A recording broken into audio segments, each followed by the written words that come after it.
എല്ലാവർക്കും ഹൃദയം നിറഞ്ഞ ഓണാശംസകൾ. ഇൻകം ടാക്സ് റിട്ടേൺ എല്ലാം കഴിഞ്ഞ് എല്ലാവരും ഇപ്പോൾ റീഫണ്ടിന് വേണ്ടി കാത്തിരിക്കുകയാണല്ലോ. പലരും ചോദിക്കുന്ന ഒരു ചോദ്യമാണ് എപ്പോഴാണ് ഈ റീഫണ്ട് തിരികെ കിട്ടുക എന്നുള്ളത്. അങ്ങനെ പ്രത്യേകിച്ച് ഒരു സമയം ഇൻകം ടാക്സിൽ നിന്ന് പറയുന്നില്ലെങ്കിലും ഒരു 9 മാസത്തിനുള്ളിൽ, അതായത് നമ്മൾ റിട്ടേൺ ഫയൽ ചെയ്ത് ഇൻകം ടാക്സ് വെരിഫൈ ചെയ്തതിന് ശേഷം നമുക്കൊരു 9 മന്ത്സിനുള്ളിൽ തന്നെ അത് കിട്ടേണ്ടതാണ്. എങ്കിലും പലപ്പോഴും ഈ കാത്തിരിപ്പ് നീളുന്നത് കൊണ്ടാണ് പലർക്കും ഈ സംശയം ഉണ്ടാകുന്നത്. അതിനൊരു പോംവഴിയുണ്ട്. പോംവഴി എന്നാൽ പെട്ടെന്ന് കിട്ടാൻ എളുപ്പമാർഗമല്ല. നമുക്ക് നമ്മുടെ റിട്ടേൺ ഫയൽ ചെയ്തത് എങ്ങനെയാണെന്നും അതിലെന്തെങ്കിലും ഡിഫക്റ്റീവ് ഉണ്ടോ എന്നും നമുക്ക് ട്രാക്ക് ചെയ്യാൻ പറ്റും. നമ്മുടെ ഇൻകം ടാക്സ് പോർട്ടലിൽ നോ യുവർ റിട്ടേൺ സ്റ്റാറ്റസ് എന്ന ഓപ്ഷനിലും ഫയൽഡ് റിട്ടേൺ എന്ന സ്റ്റാറ്റസ് നോക്കിയാലും നമുക്ക് നമ്മുടെ റിട്ടേൺ പ്രോസസ് ചെയ്തിട്ടുണ്ടോ എന്നുള്ള കാര്യം നമുക്ക് മനസ്സിലാക്കാൻ കഴിയും.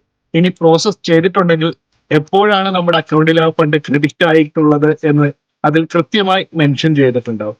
അപ്പോൾ ഇത്തരം സംശയങ്ങൾ നിങ്ങൾക്ക് മാറി കിട്ടണമെങ്കിൽ ഒറ്റ കാര്യം മാത്രം ചെയ്താൽ മതി. നിങ്ങളുടെ ഇൻകം ടാക്സ് പോർട്ടലിൽ ലോഗിൻ ചെയ്യുക, നിങ്ങളുടെ സ്റ്റാറ്റസ് നോക്കുക. റീഫണ്ട് സ്റ്റാറ്റസ് നോക്കിയാൽ നിങ്ങൾക്ക് ഇതിൽ കൃത്യമായ ഒരു വിവരം ലഭിക്കുന്നതാണ്. അപ്പോൾ ഒരിക്കൽ കൂടി എല്ലാവർക്കും ഹൃദയം നിറഞ്ഞ ഓണാശംസകൾ നേരുന്നു.